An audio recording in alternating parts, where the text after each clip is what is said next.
Bonjour à tous et bienvenue à l'Institut des Libertés pour un nouveau délit d'opinion. Dans cette émission, on va reprendre un petit peu les travaux du Parlement sur la question budgétaire notamment. Alors en ce moment, il s'agit essentiellement de la question des recettes, pas tellement de la question des dépenses. Ça va venir dans les prochains jours. Mais cette partie sur les recettes, elle n'est pas forcément très réjouissante. Donc je voudrais faire une sorte de petit tour d'horizon. Déjà pour commencer, notre situation budgétaire, pour rappel, est assez préoccupante.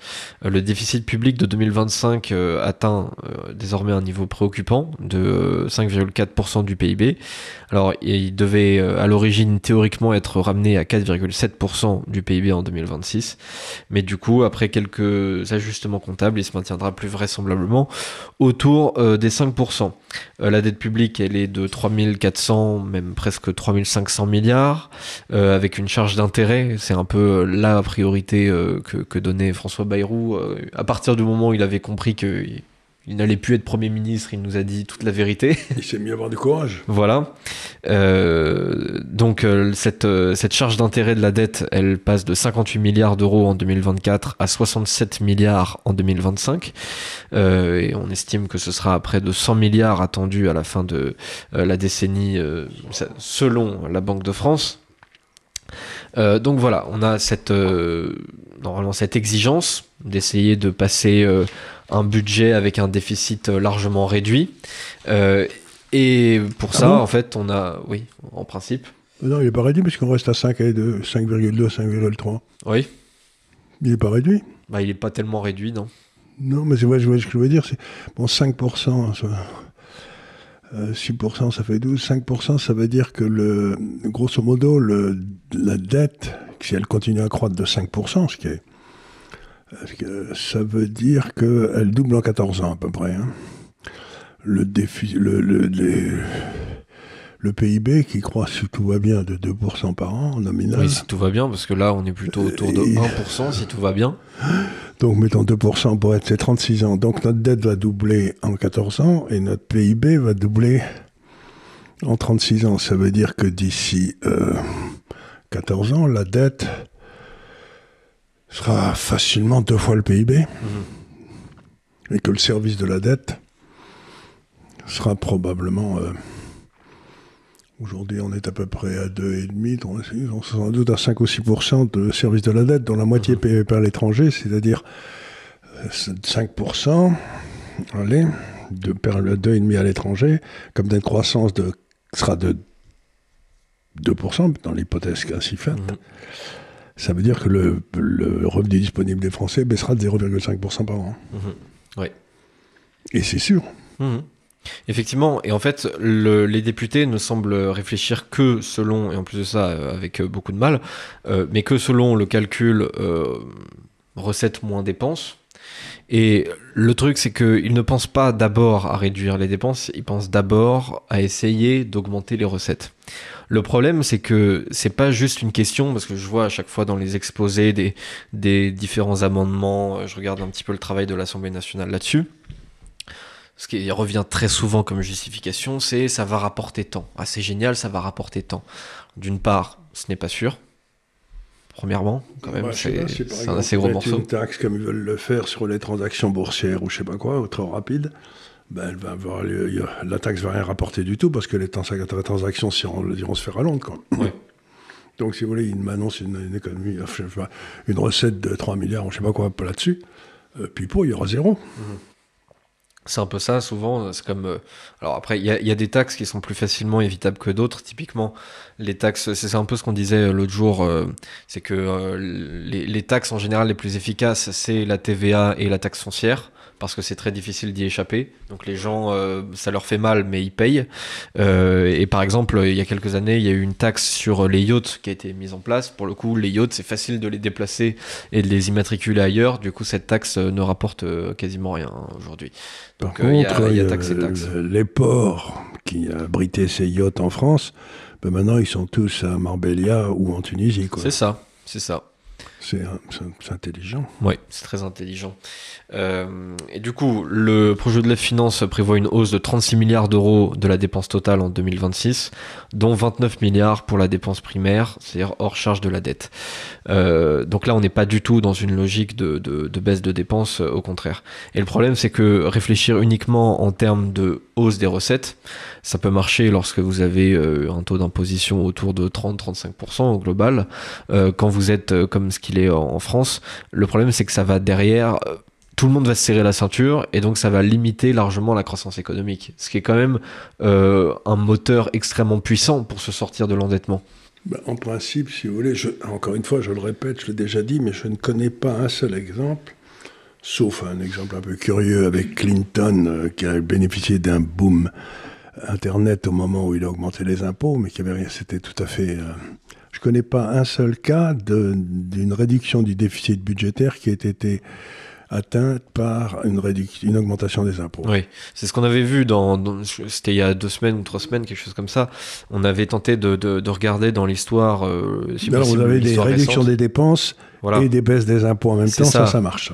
Voilà, et puis parfois vous aviez, c'est difficile de voir la globalité de la chose, c'est-à-dire que parfois il y a des budgets des déficits qui se résorbent parce qu'on a augmenté la TVA de 13 à 16%, par exemple, mais en général ça s'accompagne aussi d'une baisse de dépenses. Donc il y a les deux mouvements en même temps, et à chaque fois ce qu'on voyait c'est que il y avait souvent, c'était les taxes foncières et TVA du coup qui fonctionnaient, et on partait de beaucoup plus bas que là où on est aujourd'hui.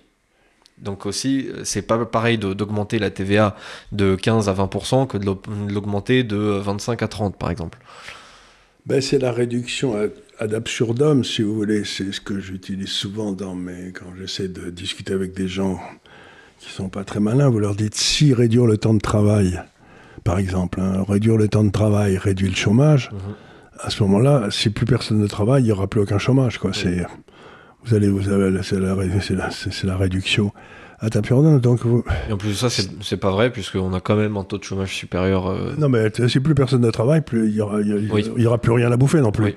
C'est-à-dire, il n'y aura plus personne au chômage, mais puisque personne ne travaillera. Donc, oui, c'est vrai. Donc, augmenter les impôts, si on prend 100% de ce que les gens gagnent, on atteint une limite. Mais à ce moment-là, ils n'auront plus rien pour vivre non plus. C'est ça. C'est-à-dire qu'il faudra avoir une psyché très particulière pour aller se lever le matin pour travailler quand vous savez que 100% de ce que vous gagnez est... Et puis surtout, comment vous paierez votre trafic, votre trajet. Si vous a pris 100%, vous allez payer. Normalement, si on vous a pris 100%, c'est que derrière, l'État est censé au moins assurer vos coûts de transport ou quoi que ce soit. Bon. Mais s'il y a des grèves.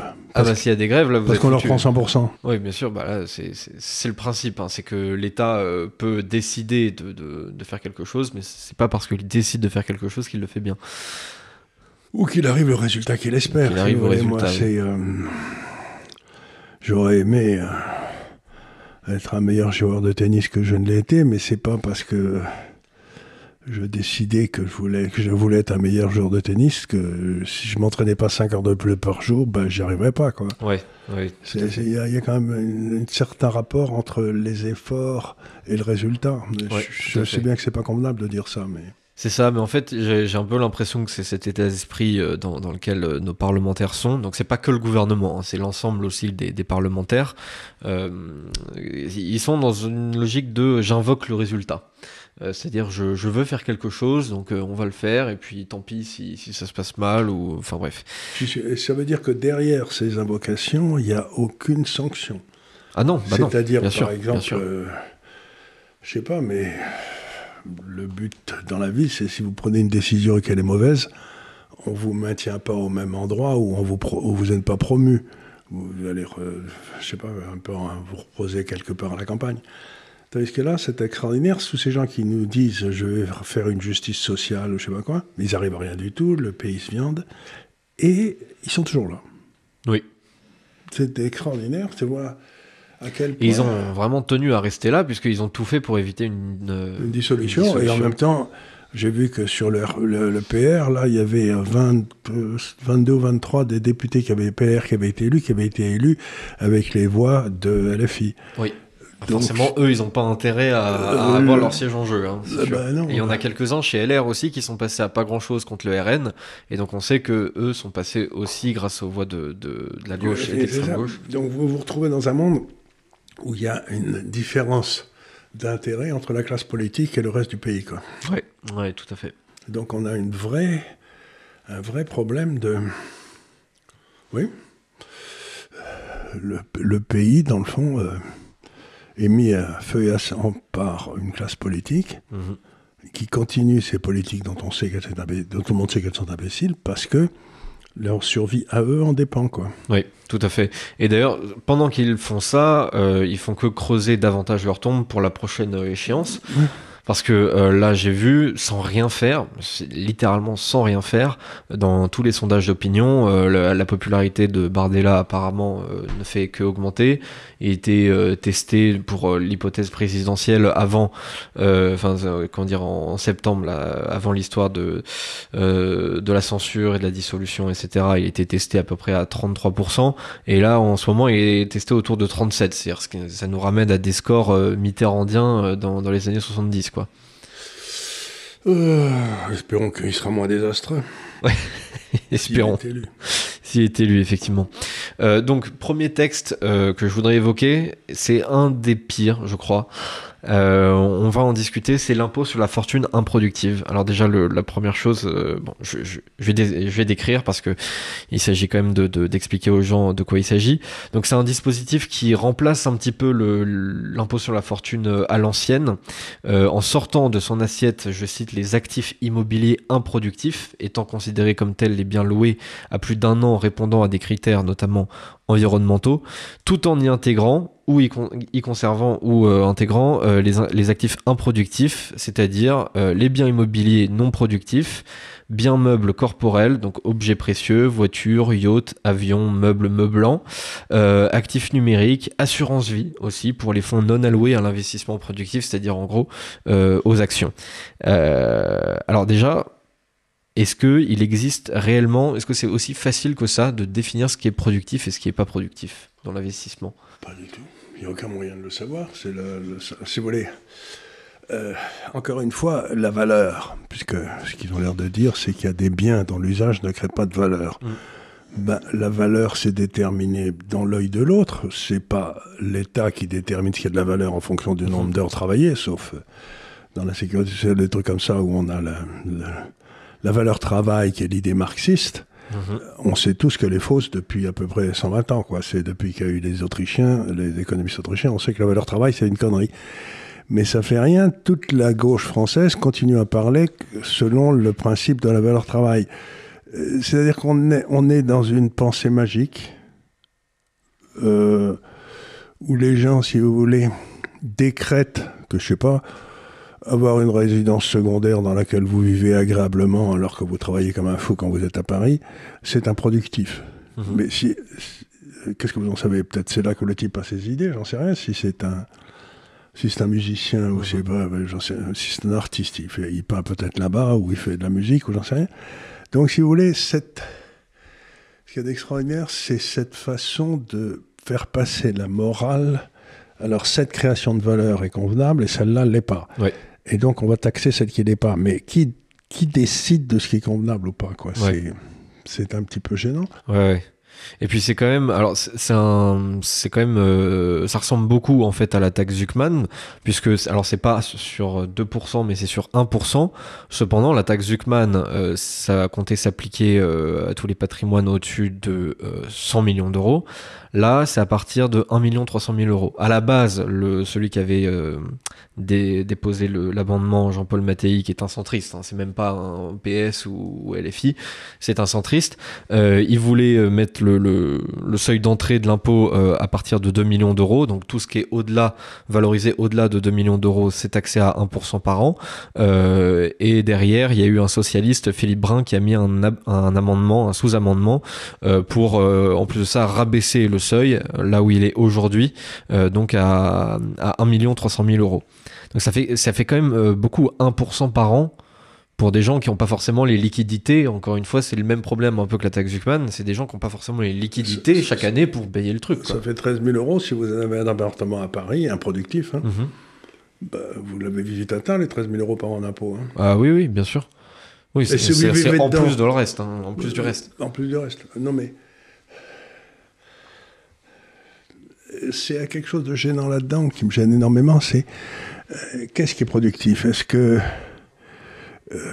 un opéra à Aix qui nous donne du Mozart, c'est productif? Je sais pas.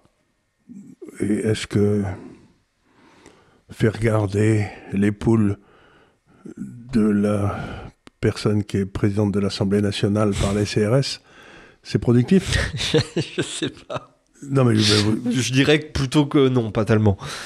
Il me semble donc, si vous voulez, que... Après, peut-être que le rendement des poules en termes de production d'œufs est absolument remarquable et que ça vaut le coup, hein, j'en sais rien. Très bien. Mais ce que je veux dire, c'est que moi, il me semble que quelque chose comme un opéra Aix, c'est très productif. Et puis, qu'est-ce qui se passe? C'est que ça amène, dans la région d'Aix, puisqu'il y a le festival qui est à Aix, là, ça amène des dizaines et des dizaines d'Américains qui sont à l'hôtel, etc. Si vous dites que c'est improductif, ben, ils vont plus venir. Donc, il y a toute une série d'activités, comme les activités d'art, qui sont improductives, mais dont les retombées sont extraordinairement productives. Oui, tout à fait. Et puis ça aussi, du coup, c'est dans le système financier. Donc moi, je peux acheter de l'or, par exemple, ou je peux acheter des cryptos, voilà. Et puis après, je les revends et je les remets ailleurs, peut-être en portefeuille d'actions. Et puis quand vous avez une politique imbécile en France, comme on l'a aujourd'hui, est-ce qu'acheter de l'or, c'est improductif? Alors, je dirais que pour soi, c'est très productif. Depuis 3-4 ans, c'était pas une mauvaise idée. Non, c'est pas une mauvaise idée, non. Donc, ça veut dire qu'il y a des gens qui ont préservé leur épargne de façon improductive parce que le gouvernement français leur donnait du -4 sur les obligations. Ouais. Et donc, s'il n'y a plus le choix, vous savez, il faut revenir toujours aux grands spécialistes de la démocratie comme Staline. C'était quand même... Il avait un truc qu'il a fait 3 ou 4 fois que j'ai trouvé remarquable, c'est qu'il faisait des monnaies de papier, enfin, de cette monnaie. Puis une fois tous les 10 ans, etc., comme il trouvait qu'il y avait trop d'épargne, hein, comme ces crétins, il y avait trop d'épargne, il changeait les billets. Et donc, il ne vous donnait pas des nouveaux billets pour les anciens. Ouais. Donc, les gars qui avaient mis les billets dans leur matelas, ça valait 0. Ouais. Et on devrait proposer ça, quoi.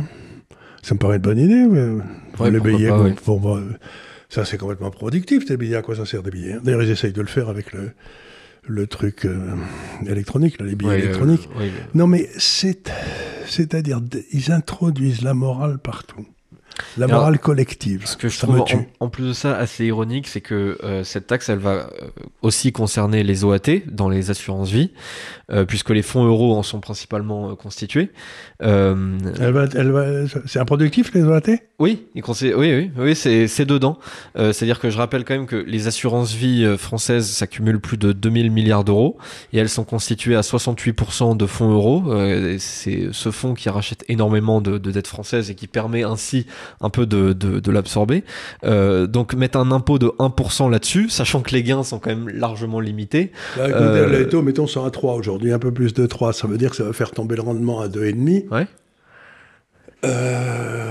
C'est-à-dire, ça va leur rapporter moins de 1% après inflation. Ouais. Bon, moi, c'est pas très intéressant, quoi. Moi, si j'étais eux, je vendrais tout ça, j'achèterais d'or. C'est-à-dire que, quitte à être dans une assiette de biens, vous avez plusieurs biens avec une espérance de rendement dessus, quitte à avoir 1% qui vous mange dessus par an, autant aller dans le truc justement le plus spéculatif, à savoir peut-être les cryptos. Au moins, avec les cryptos, bon, ça fluctue dans tous les sens. Vous pouvez vous prendre une énorme gamelle. Vous pouvez aussi espérer un plus 50%, auquel cas, le petit 1%, il va peut-être pas paraître aussi grave pour vous. En revanche, justement pour ces OAT, dont le rendement est assez faible, parce qu'il va falloir que le fisc soit au courant du moment où vous êtes rentré dans le crypto, du moment où vous en êtes sorti. Et il faut un jour précis pour évaluer la valeur, la plus-value latente, puisqu'elle n'a pas été réalisée. Alors sur un yacht, je peux bien entendre, sur une année, vous pouvez à peu près savoir combien vaut le yacht, à la limite, ou sur l'immobilier, éventuellement. Sur les OAT, c'est possible. Mais en revanche, sur la crypto, c'est compliqué parce que alors, du jour au lendemain... Question, est-ce que ça sera... les pertes seront déductibles? J'espère. J'espère quand même que les pertes sont déductibles parce que Si sinon... vous achetez votre crypto à 100, elle tombe à 60, vous la vendez, Ouais. vous perdez 40, et vous la rachetez tout de suite à 60. Ouais. Elle vous allez payer sur 60 ou sur 100? Je sais pas, ça dépend du jour. Et les 40 que vous avez perdus? Je sais pas. J'ai pas vu. J'ai vu l'amendement, j'ai regardé, mais c'est pas le genre de truc qui était précisé dedans. Donc bon.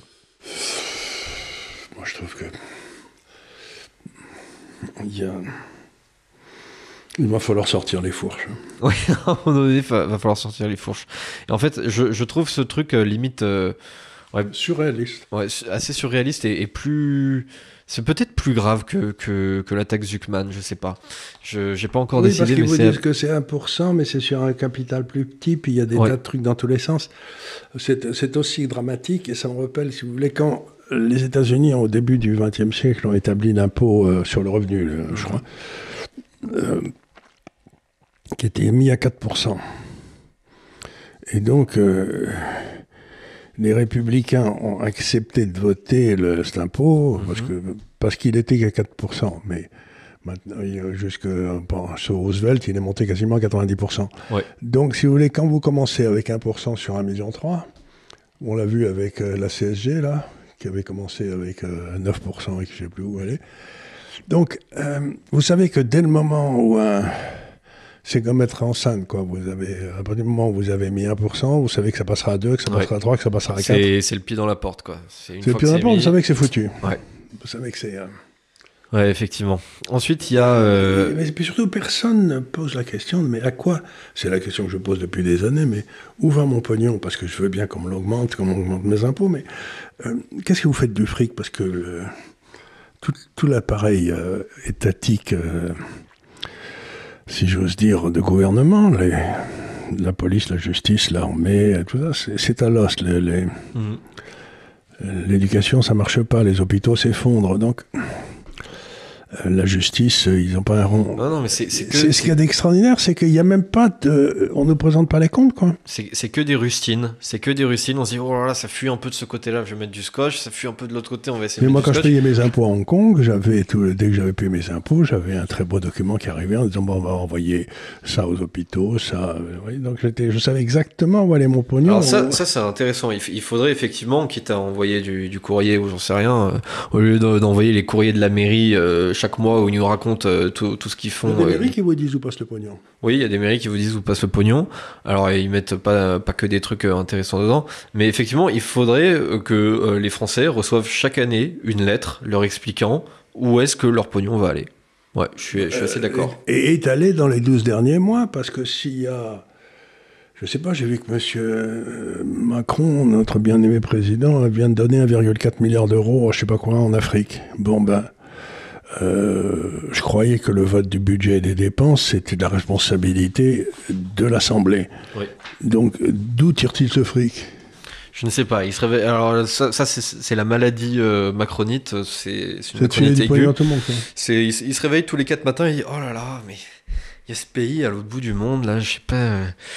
À mon avis, il faudrait leur envoyer 2,5 milliards. Et je sais pas combien de fois il a fait ça, mais j'ai l'impression que c'est une boucle temporelle, quoi. C'est comme le film Un jour sans fin. C'est tous les matins. Tous les matins, on se réveille. 1,5 milliard pour un autre pays, et il va bientôt nous inventer des pays pour pouvoir leur envoyer de l'argent. Enfin bon, c'est assez particulier chez Macron. Encore une fois, comme nous sommes en déficit, ça veut dire que comme, je le répète une fois, pour financer ce déficit, on met de la dette. Oui. Donc, ces hommes d'aujourd'hui, là, ces hommes et ces femmes au budget, votent pour augmenter les impôts sur ceux qui devront rembourser sa dette, c'est-à-dire nos enfants et nos petits-enfants. Et la démocratie n'existe que si les impôts sont votés à l'équilibre. Donc là, en quelque sorte, les politiques actuelles ruinent nos enfants et nos petits-enfants, et eux, ils n'ont pas voté pour être ruinés. Non. Et donc, c'est un vrai scandale démocratique. Un déficit budgétaire est un scandale démocratique, puisque ceux qui bénéficient du déficit n'auront pas à le payer. Et comme c'est la même chose dans les retraites, on se rend compte qu'il y a toute une série de droits garantis, en quelque sorte, qu'on a garantis en français, leur retraite, je sais pas quoi d'autre, qui sont pas du tout garantis et qui seront payés par les petits-enfants. Et en revanche, ce droit futur n'est garanti à personne. C'est-à-dire que c'est un peu... bon, vous savez pas à quelle sauce vous serez cuisiné, peut-être... Mais dans 10-15 ans, jusqu'à terme, c'est comme il n'y aura plus d'argent dans la caisse, les retraites sont plus payées. C'est ça. Donc il y aura moins, et puis on... Donc c'est les retraités d'aujourd'hui, quelque part, qui demandent à ce qu'on ruine leurs enfants et leurs petits-enfants, ce qui est bizarre. Mais ça ne veut pas dire que les retraités ont tort, ça veut dire simplement que notre système est idiot. Oui, on avait fait une grosse émission là-dessus pour traiter de ce sujet début septembre.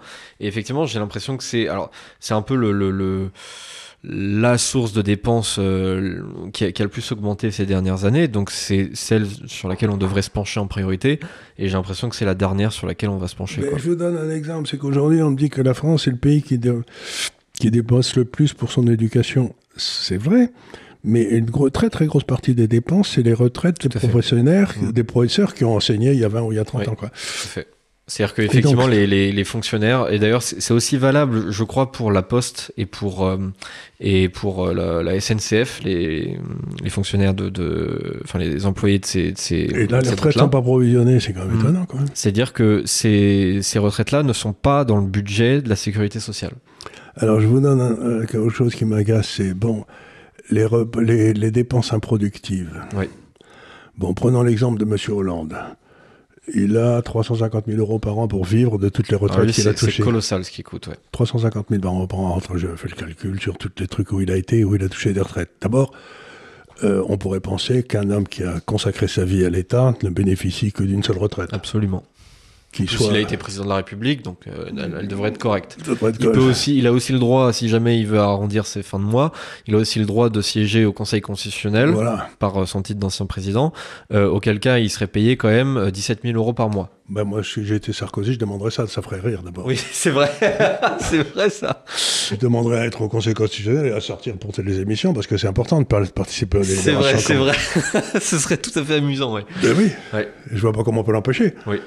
Donc c'est une idée que je soumets à Sarkozy, ça lui permettra de payer ses avocats. Mais donc, ce que je veux dire par là, c'est... Vous avez ces gens-là qui... Prenez un gars comme moi, qui a travaillé passablement pendant toute sa vie, qui continue, malgré mon grand âge. Pour avoir une retraite de 350 000 € indexée, garantie par l'État français, il me faut un capital au moins de 40 millions d'euros pour que je l'investisse... Monsieur Hollande devrait être taxé sur ces 40 millions d'euros. Parce qu'il a l'équivalent d'une fortune. Puis ensuite, comme il a épousé une femme plus jeune que lui récemment, elle va toucher un maximum, parce qu'elle va durer encore 40 ou 50 ans, cette bonne personne. Lui va disparaître bientôt, du moins on peut l'espérer, mais... Malheureusement, la médecine fait des progrès formidables. Donc... Oui, il y en a pour lesquels c'est dommage. Donc, il y aurait à peu près, d'après... 70 000 hauts fonctionnaires qui touchent plus que le salaire de députés, de sénateurs, etc. Vous savez, j'imagine que ces 70 000, ils existent dans le passé. Il y en a tout un tas qui ont des retraites énormes.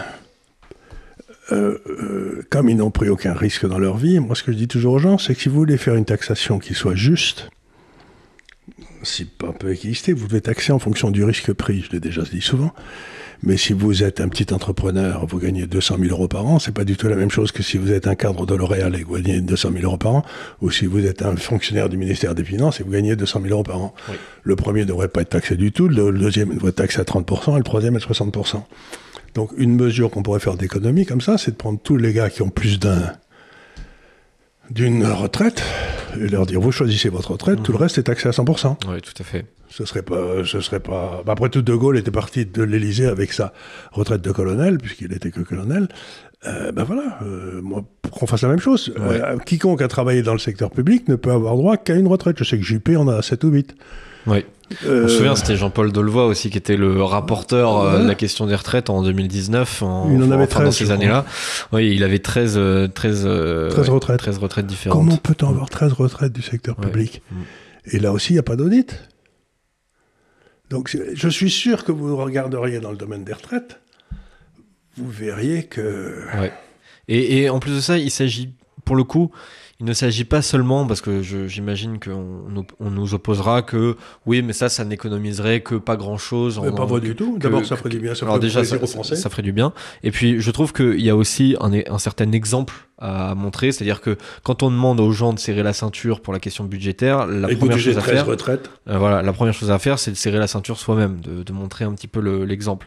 À ce titre, c'est un peu normal, heureusement, que le Cornu ait dit que tous les ministres qui ont été nommés là ne toucheraient pas leur indemnité de ministre, ceux qui ont été nommés pendant 24 heures, là même pas, ils toucheront rien là-dessus. Encore heureux. Encore heureux, mais tout le monde trouve ça admirable. Vous savez, ça me rappelle un petit peu, je connaissais une famille il y a longtemps, qui avait un très bon nom français, un très ancien. Et les affaires allaient mal pour la famille, et donc ils avaient réuni un conseil de famille pour savoir ce qu'il fallait couper comme dépenses. C'était une famille. Et donc ils sont réunis, et la seule chose qu'ils avaient réussi à couper, c'était les sandwichs au foie gras pour le thé, quoi. C'était... Et je sais pas, moi je pensais que tous ces gars-là, c'est la même chose, ils coupent les sandwichs au foie gras pour le thé. Ouais. Mais les trucs qui font mal, jamais ils s'en approchent même pas. Oui. Toutes les 60, je sais pas, les milliers de hautes autorités, grands conseils, etc. Personne n'en s'en approche. Il y a 130 milliards à prendre là qui ne demandent rien à personne. Ouais. Et donc vous dites, mais de qui se moque-t-il? En quoi y a-t-il la moindre... Il y a un mot que j'aime beaucoup en anglais qui n'a pas de traduction en français qui s'appelle accountability. C'est-à-dire vous êtes responsable, quelque part. Tous ces gars-là, ils sont responsables de ce qui nous arrive, mais il n'y en a pas un qui démissionne. Il n'y en a pas un qui en paye le prix derrière. Pas un seul. Il n'y en a pas un qui démissionne, alors il donne sa démission au président, qui la refuse, et donc il continue à péter dans la soie, heureusement. J'ai honte. Alors il y a une taxe aussi sur les GAFAM qui existait déjà mais qui a été augmentée, donc qui passe de 3 à 6%. Ça va pas amuser Trump, ça. Voilà, alors d'abord il faut dire que alors c'est Jean-René Cazeneuve qui est un centriste aussi qui avait cette pourquoi c'est toujours les centristes qui trahissent le plus? Je sais pas mais en ce moment ils sont on fire comme on dit de l'autre côté de l'Atlantique. Alors c'est une taxe donc sur les services numériques qui porte sur les activités des géants du numérique telles que la publicité ciblée en ligne, la vente de données personnelles à des fins publicitaires ou encore des activités de plateformes d'intermédiation. Elle a été mise en place d'abord cette taxe en 2019. Son rendement devrait être d'environ 800 millions d'euros en 2025. Et à la base, donc Jean-René Cazeneuve voulait mettre le taux à 15%. Au final, il a été voté pour être relevé à 6%, puisque quand même on lui a dit... En entendant 15. Voilà, en entendant 15. Il a été, Jean-René Cazeneuve, il a été convaincu parce qu'on lui a dit, bon, sérieux, c'est déjà un petit peu compliqué avec les États-Unis. Si on met ça à 15%, on est vraiment... dans l'embarras, pour pas dire autre chose. Et puis certains ont dit quand même, bon, effectivement, si on entre en guerre commerciale comme ça avec les États-Unis, ceux qui exportent du vin ou d'autres spiritueux, ils vont être quand même aussi dans un sacré embarras, quoi. Mais j'ai vu ça aussi. C'est très curieux parce que je croyais que on avait abandonné notre droit de taxer les multinationales à l'Europe. Donc, je ne sais même pas si c'est... En principe, si vous voulez, la taxation des multinationales, ça se fait sur une base européenne. Oui. Donc, je ne sais pas, ça me paraît curieux qu'il fasse ça, parce que ça, c'est juste pour se faire bien voir de LFI, mais j'imagine que ça va être retoqué, quoi. Oui, de toute façon, de manière globale, il y a assez peu de chances que le... Mais ils ne payent pas déjà 15% de TVA, ces gars-là ? Ils payent 15% de TVA, oui, ils payent la TVA. TVA. Oui, là, en plus de ça, c'est une taxe en plus sur le bénéfice. Mais ils ont fait zéro. Vous savez, la quasi-totalité de ces GAFA, mystérieusement, tous leurs profits apparaissent en Irlande, et il n'y a jamais rien qui apparaît en France. Donc, si vous dites on va augmenter 15%, ils auraient pu mettre 100%, puisque de toute façon, ils ne gagnent pas en France ou en Allemagne, etc. Tous leurs profits filant Parce qu'on a abandonné ça justement à l'Europe. Ouais, non, mais c'est d'ailleurs souvent pour ça qu'on dit, en fait, ils déclarent quand même des bénéfices, parce que sinon c'est abusé. Bien sûr. Mais ils déclarent des bénéfices qui sont largement. C'est pour ça que ça en rapporte dessous. que 800 millions. Voilà, exactement. C'est pour ça que ça rapporte que 800 millions, parce que sinon, rien que 3% sur les bénéfices, ça devrait rapporter beaucoup plus sur toutes Mais quand vous voyez les bénéfices des GAFA, c'est monstrueux. Ouais. Donc si vous appliquez les bénéfices qu'ils font dans le monde entier simplement à la France, Ouais. logiquement, ça devrait être une source de revenus. Mais j'ai toujours dit Bien que, sûr. comme justement, ils sont des sociétés qui permettent de faire apparaître des bénéfices là où ils veulent et que mystérieusement, ils apparaissent que là où il n'y a pas d'impôt, l'Irlande, la seule façon qu'on devait faire, c'était abandonner cette taxation européenne et leur mettre un impôt sur le chiffre d'affaires de 25%, comme ça. Ouais. C'est un peu ce que Trump a fait en mettant 25% sur les importations. Là, il taxe les gens qui ne payent pas d'impôts, quoi. Ouais, c'est un peu ça, ouais.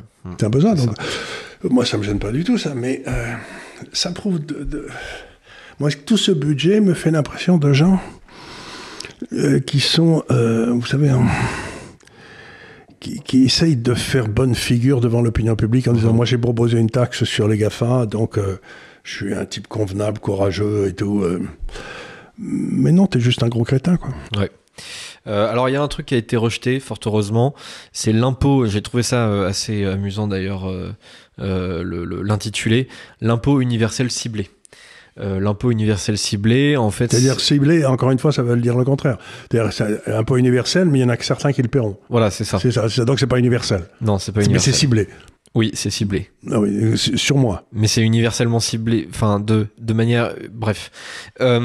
C'est un impôt qui visait les personnes ayant résidé au moins 3 ans en France sur les 10 années précédant leur départ dans un pays à fiscalité avantageuse et qui ont au moins 230 000 € annuels de revenus. Alors, la définition de pays à fiscalité avantageuse prête un peu à sourire parce que leur définition, c'est État pratiquant une fiscalité inférieure de plus de 40% à celle de la France en matière d'imposition sur les revenus du travail, du capital ou du patrimoine. Donc ça correspond à énormément de pays. Enfin, je veux dire, là, à ce moment-là, c'est pas juste pour les gens qui vont déclarer leur truc aux îles Caïmans. Là, à la limite, je veux bien l'entendre. Je veux dire, si vous allez vivre au Texas, vous faites partie du truc.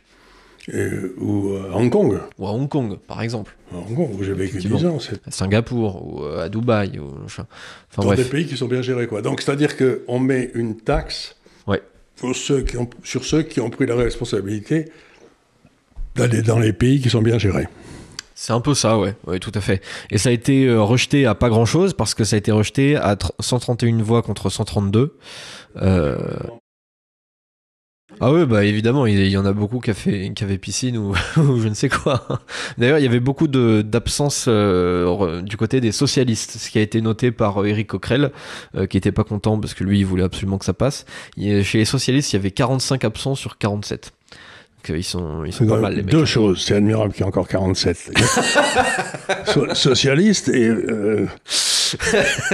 Vous savez, c'est comme quand il a fallu voter la confiance à Pétain, il y a Herriot qui était malade ce jour-là, c'est dommage. Hein. Oui, mais il y avait beaucoup de malades, ouais, effectivement. Il y a quand même des hommes, je vois que le courage radical socialiste passe de génération en génération. Il y a une vraie tradition, il y a un héritage, il y a un héritage radical socialiste. Courage Fillon, oui.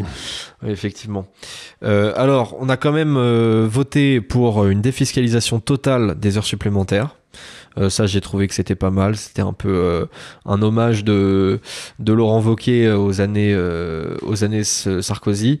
Donc voilà, ces plafonds existants de 7 500 € par an que l'amendement des députés LR vise à supprimer. À noter que la ministre de l'Action et des Comptes Publics, Amélie de Montchalin, a exprimé un avis de sagesse indiquant que le gouvernement serait prêt à accompagner la mesure chiffrée à 1 milliard d'euros pour l'État si les députés décidaient de la voter. Donc ça, pour le coup, j'ai trouvé ça pas mal. Oui, c'est pas mal. Mais encore une fois, comme disait Milton Friedman, j'ai jamais rencontré une baisse d'impôt que j'aimais pas, quoi. Donc, toute baisse d'impôt est bonne à prendre, quoi. Ouais, c'est ça. Et ensuite, taxe... Vous savez ce que disait Milton Friedman? Il me faisait rigoler quand même. Il avait une histoire, il racontait, c'était vrai. Il disait, alors moi, je gère un peu mes actions, et je ne suis jamais investi quand le Congrès est en session à Washington. Donc c'est à peu près la moitié du temps. Donc quand le Congrès est en session à Washington, il disait ni mon honneur, ni ma fortune, ni mon revenu ne sont protégés. Donc tant qu'ils sont en session, je n'investis pas. Ouais. Dès qu'ils sont partis en vacances pour s'occuper de leur région, là où ils sont élus, à ce moment-là, ils investissaient en disant il ne peut rien m'arriver, je connais ce qui peut m'arriver, c'est fait. Ouais. Ben, je crois qu'il faudrait faire la même chose aux Français, c'est-à-dire leur dire vous n'êtes pas investis tant que le Parlement est en session. Dès qu'il est plus en session, vous pouvez y aller, il n'y a plus rien à craindre. Alors, ce serait intéressant de voir ça, à mon avis, ça marche très bien en France sur les 2 dernières années. Oui, on pourrait faire si vous avez le temps, essayer de faire une petite simulation, voir la performance de la bourse quand le Parlement est en session et la performance de la bourse quand le Parlement n'est pas en session. Ouais, faudrait regarder. À mon avis, en tout cas, j'ai le souvenir que l'an dernier, vers octobre-novembre, donc la même période qu'en ce moment, donc le budget était déjà en discussion et le CAC 40 allait pas fort du tout. Donc, et ensuite, il a rebondi après je sais plus combien de temps, mais enfin quand les vacances de Noël approchent. Voilà, quand on parlait un petit peu moins de la question. Ouais, là, à mon avis, ça doit plutôt bien marcher. Essayez de regarder, ça sera rigolo. Ce serait intéressant, effectivement. Ce qui m'a à peu près autant scandalisé que l'impôt sur la fortune improductive, c'est la taxe sur les rachats d'actions. Parce que, alors, ce qui m'a encore plus scandalisé que la mesure en elle-même, je crois que c'est la justification. Parce qu'en fait, là, il faut reprendre les bases, quoi. C'est-à-dire que il faut pas parler de ce dont de ce qu'on connaît pas, autant que possible. Il serait silencieux. L'Assemblée nationale serait un désert de silence. Ouais, en fait, là, j'ai l'impression qu'il y a des députés qui se forcent à faire des trucs, quand bien même ils comprennent pas ce qu'ils font, juste pour pas faire genre qu'ils font rien. Mais limite, je crois que je préférerais qu'ils fassent rien. Juste votez vos trucs à l'Assemblée, mais n'écrivez pas d'amendements, s'il vous plaît. Parce que là, je crois qu'il y a quelques problèmes. Donc là, c'est un amendement qui alourdit la fiscalité sur les entreprises, qui a été en ciblant les multinationales surtout. Alors d'abord, il y a eu un amendement de la France Insoumise qui visait à abaisser le seuil de déclenchement, j'arrive plus à parler, de l'impôt minimum de 15% sur les bénéfices des multinationales. Ce seuil est actuellement fixé à 750 millions d'euros de chiffre d'affaires, passerait à 500 millions d'euros. L'amendement voté par 175 voix contre 92 a été soutenu par le Rassemblement national. Donc ça, c'est impôt sur les bénéfices des sociétés. Ensuite, il y a les rachats d'actions. Donc là, c'est une idée du Rassemblement national, puisque là, c'est une opération, les rachats d'actions, par laquelle une entreprise rachète donc ses propres actions sur le marché. Donc là, c'est une mesure qui a été votée par 109 voix contre 94, avec uniquement les suffrages du groupe de Marine Le Pen. Cet amendement modifie profondément la taxe mise en place en 2025 en élargissant l'assiette à l'ensemble des entreprises dont le chiffre d'affaires est supérieur à 750 millions d'euros en augmentant le taux de 8 à 33%. Alors je voudrais faire une remarque ici, si vous laissez. Vous êtes une entreprise, mettons, de sidérurgie dans les années 60. Bon, la reconstruction a eu lieu, la demande de sidérurgie, la demande d'acier baisse, donc vous vous retrouvez avec un cash flow, vous faites plus d'investissement parce que la demande baisse, et vous avez les amortissements qui arrivent, donc vous redonnez le capital à vos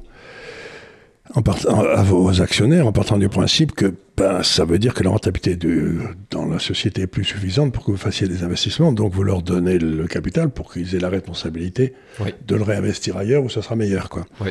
Et cet amendement l'interdit. Donc ils veulent qu'on continue à faire, comme disait De Gaulle, des bateaux à voile et des trains à vapeur, quoi.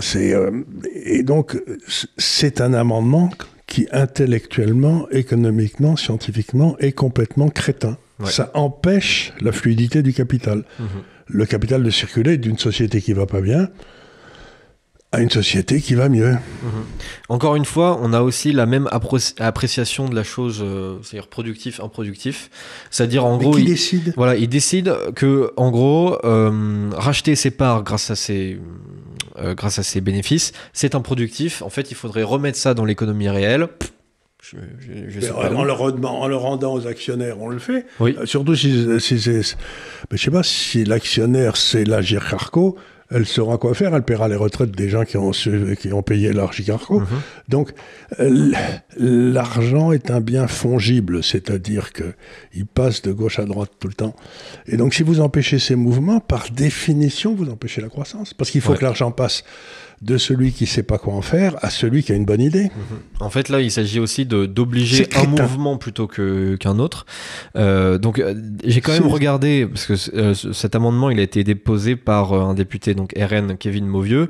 Donc, je n'ai rien contre cette personne, il est peut-être très sympathique. Mais j'ai regardé un petit peu son exposé, du coup, des motifs, et j'ai pas été convaincu du tout. Il explique les rachats d'actions permettant aux grandes entreprises de distribuer des milliards à leurs actionnaires en contournant largement les règles fiscales et l'équité liées à leur capacité contributive, c'est-à-dire 25,5 milliards d'euros en 2025. Pourtant, l'assiette retenue lors du PLF de l'année dernière paraît trop étroite, la taxe s'appliquant à la valeur nominale des titres et non à la valeur d'achat, c'est-à-dire différence entre valeur vénale et valeur nominale. Bon, à la limite, pourquoi pas. Il explique en outre, le taux de 8% n'apparaît pas suffisant au vu des sommes en jeu et de la nécessité de taxer ces opérations improductives et fiscalement peu morales. Je ne sais pas pourquoi c'est fiscalement peu moral. Au passage, taux de 8%, pas suffisant. J'ai regardé dans la plupart des grandes économies mondiales, ce taux, il n'existe pas. Ou très très peu, en général pas plus de 1%. Ben, vous rendez l'argent aux actionnaires, c'est-à-dire encore une fois, vous voyez, je ne sais pas qui c'est ce brave garçon, je ne doute pas qu'il soit d'un milieu très paysan, très sain, mais la réalité c'est que le droit de propriété existe. Constitutionnellement. Donc, le conseil d'administration a un président qui est nommé, qui peut être viré ad nutum, il n'a aucune garantie. Et donc, ces gens-là ont du cash, ils ne savent pas quoi en foutre, et ils le rendent à leurs actionnaires, à charge pour eux de l'investir productivement ou improductivement. Tout à fait. Si l'actionnaire a envie de se payer des petites jeunes femmes avec le pognon, ben, on peut penser que les petites jeunes femmes vivront bien et dépenseront leur pognon productivement. Donc ça n'est pas le rôle du gouvernement de décider. Ça, vous pouvez le faire parce que c'est moral. Et ça, c'est pas... La question, c'est est-ce que c'est légal ou est-ce que c'est pas ou c'est illégal? Encore une fois, j'en ai rien à foutre de la moralité de ce monsieur. J'aimerais être certain qu'il respecte la loi et en particulier qu'il respecte la Constitution, c'est-à-dire le droit de propriété. Tout à fait. Il poursuit plus loin. En conséquence, le présent amendement prévoit de modifier fondamentalement la taxe afin de dégager un rendement de 8,4 milliards d'euros la première année et de dissuader ces opérations purement spéculatives les années suivantes. Mais qu'est-ce qu'il en sait que c'est spéculatif, ce je ne crois pas en quoi c'est purement spéculatif. Ils ont du pognon, ils ne savent pas quoi en faire et ils rachètent les titres. Il n'y a pas de différence, si vous voulez, pour un économiste, il n'y a pas de différence entre racheter ses actions et distribuer des dividendes. Bien sûr. C'est la même chose. C'est la même chose. C'est la même chose, c'est-à-dire que, en fait, ce qu'on ne distribue pas en dividende, en gros, admettons, j'ai une action, j'en sais rien, Total, qui vaut 10 euros. Je devrais normalement peut-être recevoir un dividende de 50 centimes. Au lieu de ça, les bénéfices qui auraient dû servir à la base à verser des dividendes vont servir en termes de rachat d'actions. Bon, bah, ça veut dire qu'en fait, mon action, elle va valoir plus de 50 centimes. En gros, au lieu d'avoir une action de 10 euros avec un dividende de 50 centimes, je vais avoir une action de 10,50 euros. Bon bah voilà, c'est à peu près la même opération financière. Et c'est une plus-value. J'ai eu une bonne question, ça. J'ai vu, je crois que c'est Air Liquide, là, comme vous savez que j'aime beaucoup Air Liquide. Ils viennent de déclencher une opération de rachat de titres. Ouais. Ils vont racheter les titres, mais simplement à leurs actionnaires qui sont là depuis 3 ans. Ben, je trouve ça très bien, moi. Et c'est aucunement spéculatif. C'est aucunement spéculatif, parce que s'il y a quelqu'un qui s'occupe bien de ses actionnaires, c'est Air Liquide. Ouais. Et j'ai vu que Total faisait une grosse émission en capital, pour lever de l'argent, uniquement réservée aux gens qui travaillent chez eux. Ben, ça me paraît très bien, ça aussi. C'est aucunement spéculatif, encore une fois. Donc, ces crétins qui prétendent être capables de savoir ce qu'est un investissement spéculatif et ce qui n'est pas un investissement spéculatif. Je sais pas, moi, quand j'achète un ordinateur, est-ce que je regarde TikTok dessus pendant que je regarde TikTok, c'est spéculatif parce que je ne sais pas. Parce que j'amortis mon ordinateur quand même dans l'entreprise. Je sais pas. Ce serait spéculatif de dire si c'est spéculatif. Voilà. Et pendant que je fais mes calculs à la noix pour savoir où il faut investir, ça serait pas spéculatif. Donc il faudrait que, je sais pas, qu'on mette 50% spéculatif, et plus je passerai de temps sur TikTok, et plus ce serait spéculatif. Et il y aurait un type qui regarde... On embaucherait un gars du fisc, là, qui regarderait combien de temps je passe sur TikTok et qui serait dans mon dos tout le temps en train de dire, là, vous avez passé 65 minutes sur TikTok. Ah oui, là, maintenant, ça devient spéculatif. À partir de maintenant, je vous signale que ça devient spéculatif. On ne peut plus amortir qu'un tiers de l'ordinateur. Non, mais ces mecs sont complètement fous. Ouais. Et d'ailleurs, j'ai regardé aussi son intervention à l'Assemblée nationale. Et là, je vois qu'en fait, on a des propos qui sont vraiment confus parce que il a expliqué que les entreprises avaient besoin, en gros, il dit, il se sert de l'existence des petites sociétés qui sont aussi beaucoup taxées pour dire il faut plus taxer les plus grosses sociétés parce que les petites sociétés, elles me disent dans ma circonscription qu'elles ont absolument besoin du crédit impôt recherche car on les surtaxe. Alors, je vous apprends quelque chose déjà, c'est pas parce que des petites sociétés sont surtaxées qu'elles vont être moins surtaxées parce qu'on va davantage taxer les grosses sociétés, premièrement. Deuxièmement, la justification derrière elle est très mauvaise puisqu'il dit parce que entre-temps, les milliards qui pourraient servir à l'économie réelle partent dans des dividendes versés grâce à des pratiques comme les rachats d'actions. Alors là, on est totalement confus. Là, il faut choisir. Soit on distribue des dividendes, soit on rachète des actions, mais ça peut pas être les deux en même temps. Les bénéfices, ils peuvent pas... si je fais 1 milliard de bénéfices, c'est soit l'un, soit l'autre. C'est-à-dire que les dividendes seraient une espèce de truc qu'on donne à des gens qui ne le méritent pas. Et qui seraient pas taxés dans l'idée. C'est taxé à 30% quand même. Les mecs, d'abord, ils sont taxés, et ensuite, la société dans laquelle ils ont mis leur capital a déjà été taxée. Les dividendes, c'est après impôt. Oui. Donc, la dividende, donc, c'est-à-dire que sur les 100 qu'a gagné la société, elle va payer 20, mettons 30% alors d'impôt, il en restera 70, puis ensuite on va les verser aux gars, et donc on propose donc il va même pas leur rester 50%. Donc, d'abord, le dividende, c'est la rémunération du risque qu'a pris tel ou tel en mettant de l'argent chez Air Liquide ou chez Total.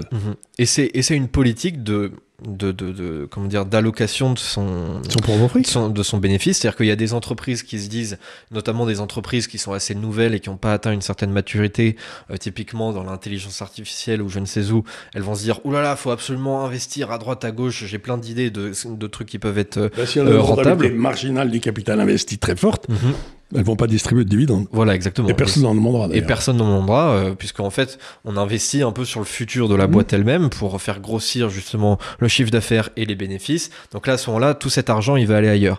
Ensuite, il y a des entreprises qui atteignent un certain niveau de maturité et qui vont se dire, bon bah nous, soit on va distribuer un bénéfice, soit en fait, on va aussi envoyer un bon signal au marché en disant, bah on va racheter nos propres actions parce qu'on croit en la valeur de ce titre, déjà la valeur future.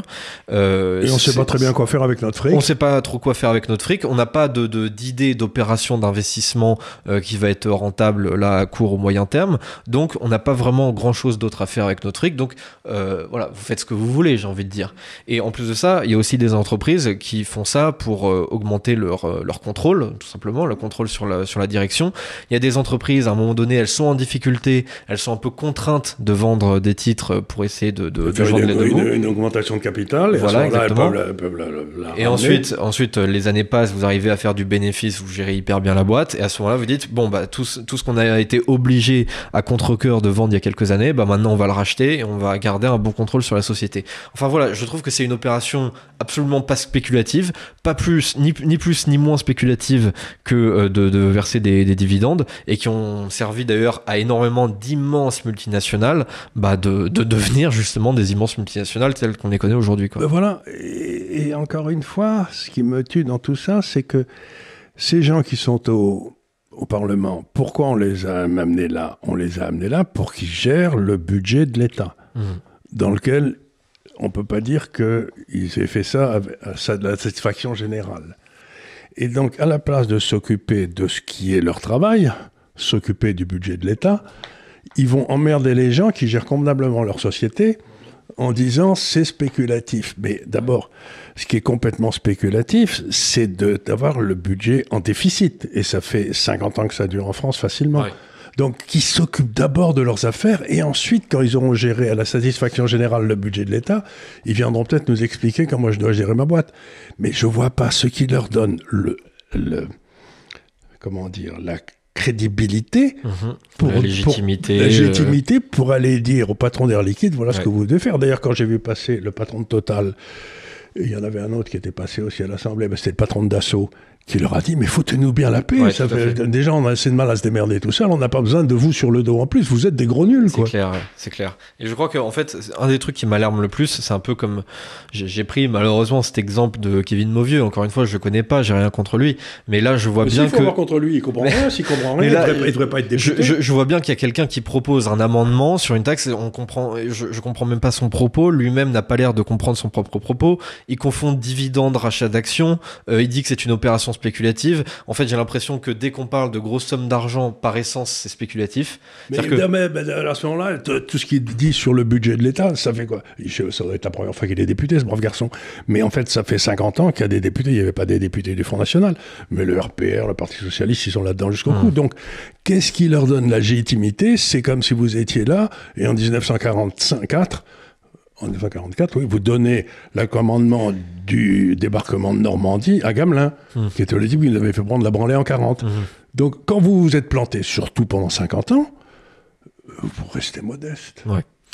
Et puis ça me fait penser d'ailleurs aussi à Éric Coquerel, qui est quand même président de la commission des finances. Mais qui ne sait pas la différence entre chiffre d'affaires et profit. Alors, voilà, et voilà, qui ne savait même pas lui-même comment allait fonctionner la taxe Zuckman, dont il était un chaud partisan. Un chaud partisan, et puis un type quand même qui a quand même été communiste toute sa vie, avec 100 millions de morts dans le Parti communiste. Il devrait connaître les taxes, normalement. Non, mais d'abord, lui aussi, il pourrait faire preuve d'un peu de modestie. Alors qu'on lui dit, il dit non, il n'y a pas eu 100 millions de morts, c'est pas vrai. Comment ça, il a qu'à lire le grand dossier sur le communisme qui avait été publié il y a 30 ou 40 ans, et les 100 millions de morts sont là, et il n'y a pas de doute, quoi. Alors, je rappelle quand même que quand on regarde la courbe mondiale de l'espérance de vie, on voit littéralement, dans les années 60, le petit creux du grand bond en avant de Mao. Hein. C'est quand même... bon. Donc, si vous voulez, tous ces braves gens qui se sont trompés politiquement, ont soutenu des régimes meurtriers, ont amené la France en déficit pendant je ne sais pas combien de temps, etc., et qui viennent ensuite expliquer à Air Liquide, qui est une merveille, comment ils devraient gérer leur affaire, j'ai envie de leur dire, mais donnez votre démission. C'est honteux ce que vous faites. Alors justement, en parlant d'ailleurs de la taxe Zuckman, celle-là, elle a été rejetée. Donc voilà, fort heureusement, par 172 voix contre 228. Voilà, globalement, il y avait que les voix de la gauche qui étaient pour, tout le reste était contre. Donc là, c'est plutôt une bonne chose. Sauf si elle revient par la fenêtre. Hein. Sauf si elle revient par la fenêtre. Alors, j'ai cependant une consolation par rapport à tout cela. C'est que toutes ces discussions, d'abord en commission, puis à l'Assemblée, il y a un côté un petit peu vain. C'est que des paroles verbales. C'est un peu que des paroles verbales. D'ailleurs, je soupçonne certains amendements d'exister et je soupçonne aussi certains députés de voter des trucs, tout en sachant très bien que derrière, ça ne va pas avoir lieu. Donc, je ne peux pas parfois sonder les âmes, mais enfin, j'ai quelques soupçons. En gros, déjà, on va avoir une petite pause sur cette question des recettes, puisque là, pendant au moins une dizaine de jours, je parle au moment où on enregistre cette émission, on va avoir les débats sur le projet de loi de finances de la sécurité sociale. Donc là, ça va être la partie plus dépenses, avec quand même 2500 amendements à regarder. Donc ça fait beaucoup de travail. Je doute qu'ils en arrivent à bout. Derrière, en plus de ça, ça va devoir être examiné par le Sénat. Enfin bref, on va revenir un petit peu plus tard, par conséquent, sur le projet de loi de finances, la partie recettes. Et ce qui est assez probable, c'est qu'en cas de rejet donc du projet de loi de finances, une loi spéciale pourrait être votée comme fin 2024 pour autoriser l'État à percevoir les impôts existants. Les dépenses seraient gelées par décret en attendant le vote éventuel d'un budget en bonne et due forme début 2026. Il y a une autre option qui est possible, c'est que si le Parlement ne s'est pas prononcé d'ici au 23 décembre sur le budget, les ordonnances. Voilà, on pourra procéder par ordonnance, donc un budget appliqué sans vote, une procédure qui est d'ailleurs inédite sous la Ve République. Voilà, c'est un peu les deux grandes possibilités. Ce qui est intéressant quand on voit tout ça, c'est que finalement, on se rend compte que l'Europe est en train d'essayer de de coincer la liberté de parole, vous savez, la censure. Et maintenant, donc la liberté de parole et le vote de l'impôt par les élus, c'est les deux piliers de la démocratie. Donc on est en train de nous en supprimer en Europe, et je vois qu'on est en train de supprimer le deuxième en France. Ouais. Donc tout est bien parti, les gars. On va vers un régime fasciste. Oui. Il n'y a pas le moindre doute. Et derrière ce régime fasciste, il y a la gauche comme d'habitude. Oui, un régime, oui. Il ne faut pas oublier que Benito Mussolini était premier secrétaire du Parti socialiste italien, quand même, avant de devenir fasciste, et que le national-socialisme, il ne s'appelait pas national-capitalisme, il s'appelait national-socialisme. Oui. Les régimes meurtriers ont toujours eu socialisme dans leur Il y a souvent eu une origine à gauche, effectivement. Oui. Ben, toutes les cas de famine dans le XXe siècle ont eu lieu avec un régime qui avait dans son nom socialiste. Les gens crevaient de faim, toujours sous la bannière socialiste. Oui, c'est pas faux. Oui. Donc M. Coquerel, il devrait être extrêmement modeste. Oui, je crois qu'ils en ont rien à fiche. J'ai même vu, je crois que c'était un député du PCF qui disait que visiblement ils n'avaient pas fait assez de morts. Oui, mais les 100 millions, c'est pas assez. Oui, là, j'ai été quand même un petit peu interloqué. On peut dire qu'au Cambodge, ils ont fait à peu près ce qu'il fallait. Il y en avait à peu près 50% de la population qui y est passée. Quoi. Oui, c'est pas Tous mal. ceux qui avaient des lunettes. Oui, effectivement, la myopie était associée à la bourgeoisie. Parce qu'ils savaient lire. Oui, parce qu'ils savaient lire. Et d'ailleurs, la bourgeoisie était plus qu'un statut social, c'était une espèce d'état d'esprit héréditaire. Et donc, il fallait aussi massacrer des enfants, y compris des bébés contre des arbres, notamment. Voilà, ça, c'était vraiment absolument nécessaire. Donc, tout ça, si vous voulez, c'est toujours ça s'est fait avec le complet soutien de la gauche. Et je me souviens de Jean Lacouture, un grand homme de gauche, qui disait qu'il n'avait rien dit contre les trucs au Cambodge, parce que le premier qu'il avait dénoncé, c'était le Figaro. Donc, comme le Figaro le dénonçait, c'était quelque chose qui était insupportable. Que les gens se fassent massacrer au Cambodge, ça ne le touchait pas, mais que c'était dénoncé par le Figaro. Donc, on se rend compte que ces gens-là ne vivent qu'en tribu et qu'ils ne veulent pas dire autre chose que ce que dit leur tribu. De peur d'être... on vous dit que vous êtes d'extrême droite. Oui. Oui. Et à mon avis, on a besoin de l'exact inverse. Je pense qu'on a besoin de quelqu'un qui est capable de dire je m'en fiche de ce que vous pensez. Et c'est là où Zemmour a eu beaucoup de courage, c'est qu'il a été le premier à libérer la parole. Et ça, je leur suis très reconnaissant. Oui, c'est sûr. Ça lui a pas ramené beaucoup de choses en termes de popularité, mais pour le coup, oui, je peux pas lui reprocher de ne pas dire ce qu'il pense. Oui, voilà, c'est quand même la moindre des choses, quand même, un intellectuel. Donc, par exemple, ici, nous, on considère que le communisme est une abomination, a toujours été une abomination, et que quiconque a été favorable au communisme a quelque chose qui ne va pas dans sa tête, quoi. Mais ça ne veut pas dire que on vous en veut personnellement si vous avez été favorable au communisme. On dit simplement, vous avez eu un moment où vous avez pensé comme des trucs. Oui. Voilà, pour le coup, il y a littéralement des études sur la corrélation entre des troubles psychiques et l'adhésion à des thèses d'extrême gauche. Pour le coup, il y a une corrélation directe. Donc, pas tous, enfin, quand même beaucoup. Voilà. Donc, ce qu'on essaie de dire, c'est que, encore une fois, il n'y a pas de vérité, il n'y a de vérité que dans la discussion. Et là, c'est pas un budget dans lequel il y a eu des discussions, puisqu'on n'a pas discuté de l'essentiel, on a discuté de l'accessoire. Donc, ça veut dire que nos régimes politiques sont malades à en crever, puisqu'ils réussissent plus à discuter de ce qui devrait faire leur justification, c'est-à-dire l'argent des Français, comment il est géré. Ouais. C'est quand même étonnant. Oui, tout à fait. Je suis d'accord. Il y a l'autre qui ronfle qui décide qu'on en a fini avec cette émission. Je suis d'accord avec lui. Donc, je vous remercie bien sûr pour votre attention comme d'habitude. Je vous dis à très bientôt pour de nouvelles aventures. Normalement, quand cette émission sera diffusée, le nouveau site de l'Université de l'Épargne sera disponible. Normalement. Si jamais c'est pas le cas, vous avez quand même le droit de vous abonner. Il y a toujours le lien dans la description. On vous en parlera peut-être davantage dans les prochains jours, prochaines semaines. Et sur ce, je vous dis à très bientôt. Et merci encore. Sur l'Institut des Libertés.